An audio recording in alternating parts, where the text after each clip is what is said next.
And now, the Deeper Thinking Podcast, a space for ideas and reflections in our uncertain times.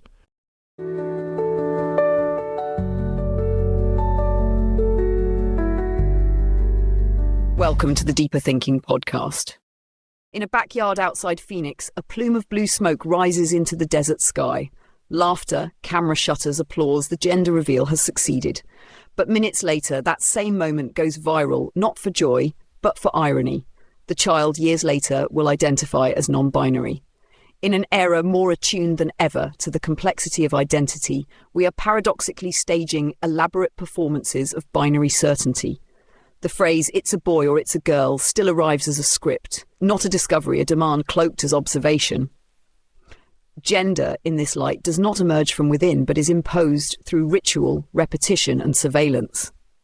This essay explores how gender is not an essence to be uncovered, but a structure to be enacted, enforced, and at times refused. Drawing from theorists like Judith Butler, Silvia, Federici, and Michel Foucault, it traces the machinery behind performance, the pressures behind legibility, and the philosophical tensions that arise when identity becomes a condition of recognition. Gender is not a trait, but a task. It arrives not as essence, but as expectation, sculpted in the shadows of other people's gazes. From infancy, the question is not "what are you?" but "how will you be seen?" And the performance begins before language. Judith Butler calls this performativity, not merely acting as a man or woman, but becoming legible as such through repetition, correction, and surveillance. The body becomes a site of citation, echoing norms without ever fully mastering them. One does not choose a gender role, one rehearses it under pressure. This framing does not negate identity, it reveals its social architecture. What we call gender is not inside us waiting to be expressed. It is around us demanding to be enacted. But enactment is not freedom. The scripts differ, but the audition is universal. Across cultures and classrooms, the process repeats: reward compliance, punish deviation, normalize contradiction. A boy wears pink and the air changes. A girl speaks with assertiveness and the room recalibrates. These moments are not trivial, they are instructions.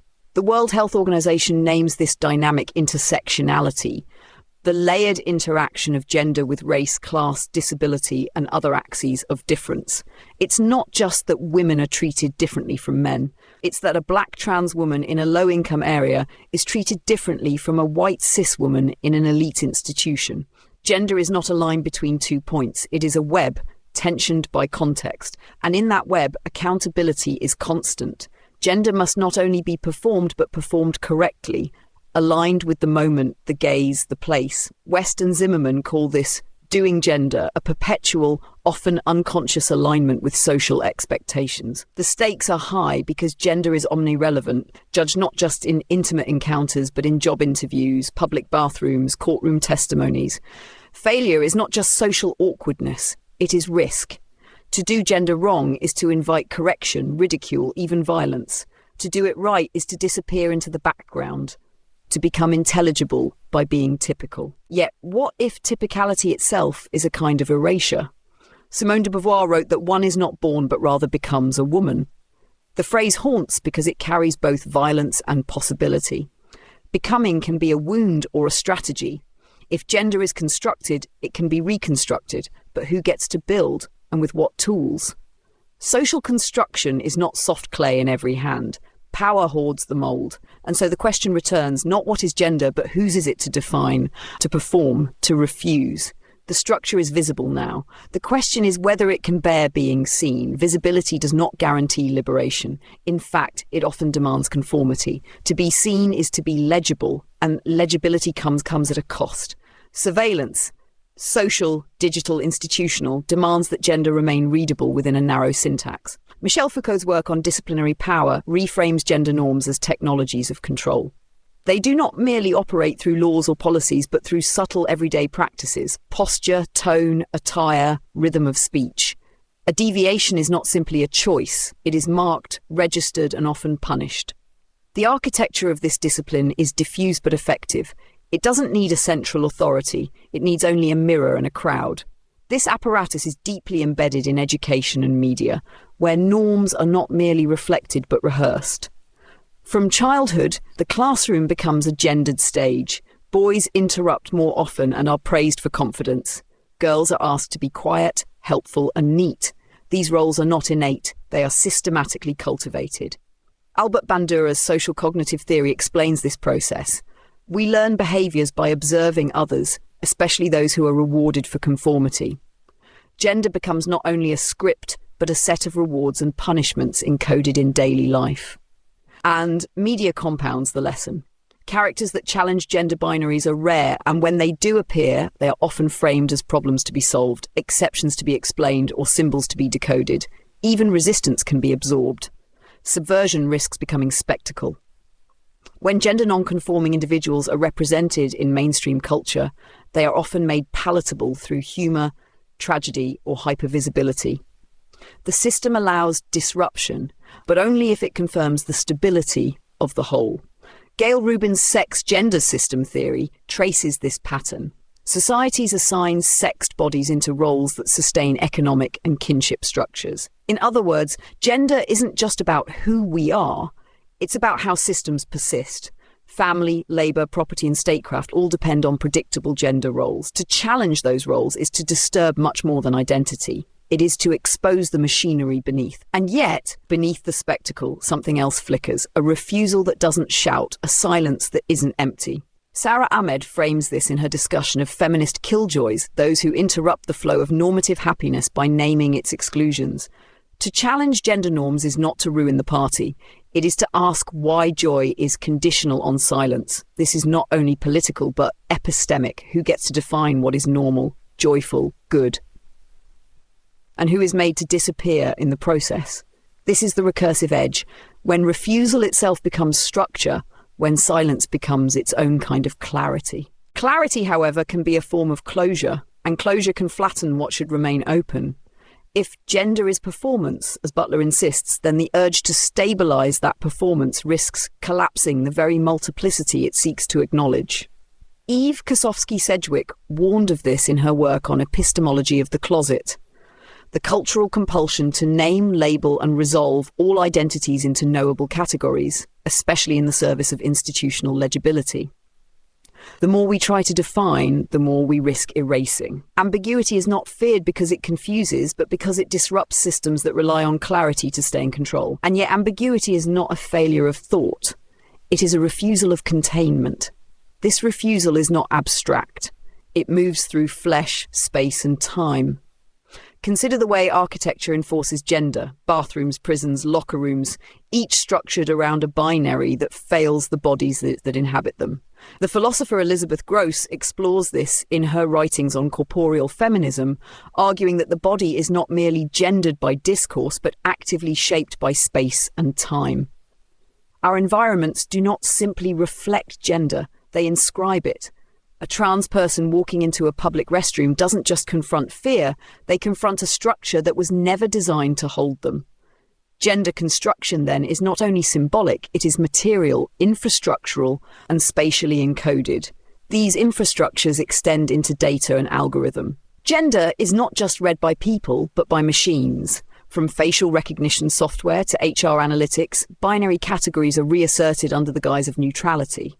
Ruha Benjamin calls this the new Jim code, technological systems that encode old biases in new forms, often under the guise of objectivity. When a system predicts your behaviour based on gender markers, it doesn't simply know you, it produces you.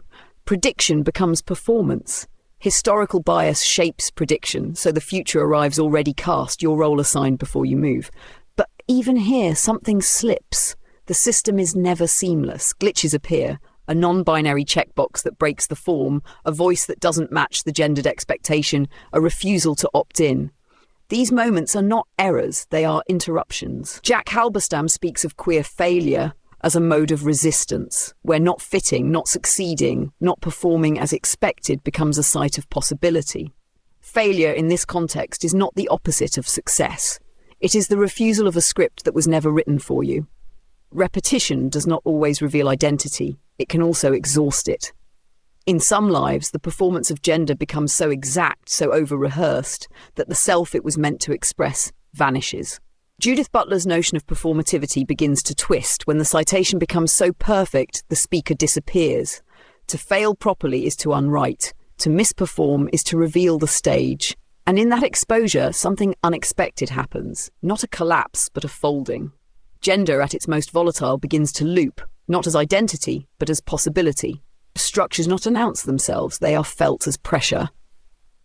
The gender binary is not presented as a proposition, but as a condition, embedded in time, labour, ritual. Silvia Federici's theory of primitive accumulation shows how gender division was not a natural outgrowth of difference, but a violent reordering of life under capitalism. Witch hunts were not aberrations. They were disciplinary acts that reorganised reproduction, sexuality, and autonomy in the service of a new economy. Woman became a category not just of biology, but of utility, shaped to serve the rhythm of production and the fiction of stability. Gender here is not merely performance. It is imposed infrastructure enforced through fear and ritual. Rituals of normalcy persist. The wedding, the gender reveal, the locker room joke, the dress code. They are not isolated customs. They function as repetitions that naturalize gender through affect and choreography. Pierre Bourdieu's concept of habitus captures this recursive embodiment. Gender becomes part of posture, movement. The self is formed not through reflection, but repetition, until the distinction between choice and conditioning collapses. Masculinity sits a certain way. Femininity laughs a certain way. These are not rules written anywhere, and yet they are enforced everywhere. Deviating from them reveals their presence. Conforming to them erases your own. These erasures accumulate, not as silence, but as noise.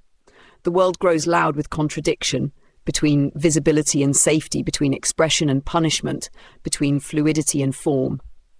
Lauren Berlant's work on cruel optimism sharpens this tension. The hope for recognition, for inclusion within existing structures, is often what keeps those structures intact. A trans woman may hope to be legible within a legal system that still codes her body as a threat. A non-binary person may seek space in language that flattens plurality into checkboxes. The very desire to belong becomes the obstacle to transformation. The system feeds on that desire, promising change while reproducing constraint. Constraint is not always violent. Sometimes it is aesthetic. Even the most progressive narratives can aestheticize gender, turning identity into image, experience into brand. Representation, when filtered through mainstream frames, risks becoming spectacle, flattening complexity into image. Jose Esteban Munoz, in Disidentifications, warns that mainstream recognition often dilutes the radical potential of queer life. Not all identities seek to be folded into the norm. Some resist it by disidentifying, not denying who they are, but refusing the frameworks that misname them. This refusal does not aim for purity. It strategizes within contradiction, occupying space without conceding to its architecture. Time is not neutral in the shaping of gender. It is not merely the backdrop against which identity unfolds, but an active agent in how roles are learned, imposed, and resisted. Carolyn Dinshaw's work on queer temporality disrupts the idea that gender follows a linear path, from birth to normativity, from child to wife, from deviance to acceptance. Instead, she proposes temporal multiplicity, lives out of sync, desires that refuse chronology, identities that disobey sequence. A trans elder might embody a future that was once forbidden. A non-binary child might live a truth that the law has yet to recognise. These are not exceptions, they are temporal breaches that unsettle the fiction of uniform development. Such breaches are punished because they reveal the fragility of normative time. School curriculums, legal ages, retirement plans all presume a life that conforms to gendered expectations. Reproduction is especially central. Those who do not aim for the nuclear family or do so in ways deemed illegible are treated as threats to the social order. Lee Edelman critiques this in No Future, arguing that the child becomes a symbol of societal continuity used to suppress queerness, which is framed as sterile, antisocial, or nihilistic. This refusal isn't a rejection of care or hope. It rejects a future shaped by exclusion. Exclusion does not merely happen in overt acts. It also manifests in language, what can be said, what must be implied, what remains unspeakable. Gayatri Spivak's question, can the subaltern speak, reverberates here. Many voices live in structures that mishear them by design.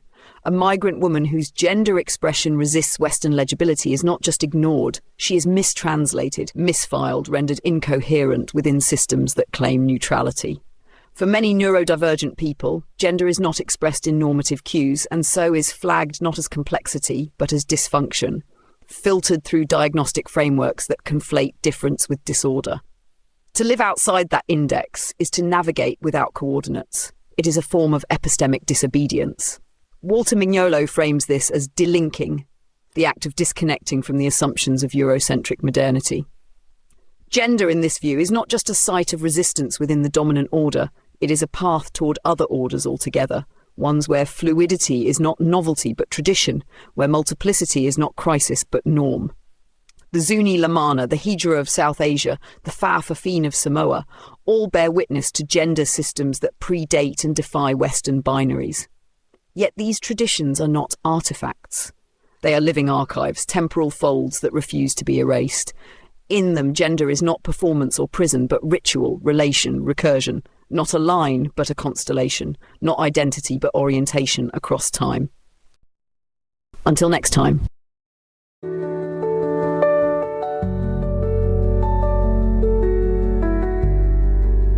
You've been listening to the Deeper Thinking podcast.